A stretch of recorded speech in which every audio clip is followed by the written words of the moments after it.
ఫీడింగ్‌కని వెళ్తున్నానండి. వెళ్తున్నప్పుడు ఈ సీన్ చూశాను నేను. ఫీడింగ్‌కి వెళ్తున్నప్పుడు చూశాను. వెంటనే వీడియో తీసి చూపించాలి కదా జనాలకు కూడా. ఇంతకన్నా దారుణం, ఇంతకన్నా దౌర్భాగ్యం ఏముంటుందండి.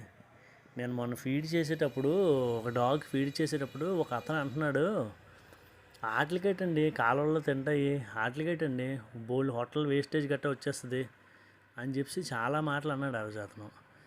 నిజంగా ఇది చూసినప్పుడు చాలా దుఃఖం వేసిందండి. నిజంగా నాకు చాలా బాధ అనిపిస్తుంది. నాకు ఇంత బాధలు ఉన్నాయి పాపం వాళ్ళకి. తిండి ఫుడ్ విషయంలో కూడా చాలా ఇబ్బంది పడిపోతున్నాయి అవి.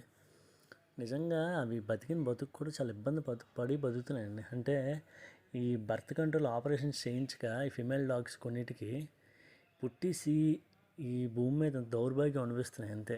నిజంగా ఒరిజినల్గా చెప్పాలంటే నిజంగా వీటికి ఉన్నంత మంచి క్వాలిటీ మనుషులకు కూడా ఎవరికీ లేదండి. అంత విశ్వాసంగా ఉంటాయి ఇవి నిజంగానే.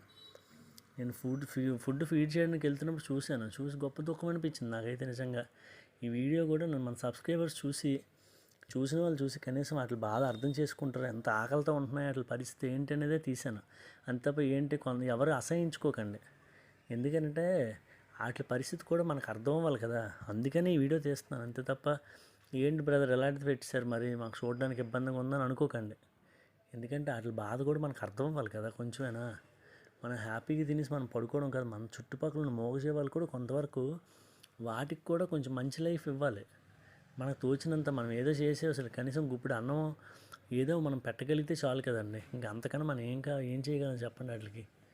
వీడియోస్ చూసిన వాళ్ళందరూ లైక్, షేర్ అండ్ సబ్స్క్రైబ్ చేయండి. థ్యాంక్ యూ అండి. చాలామంది రెస్పాండ్ అవుతున్నారు.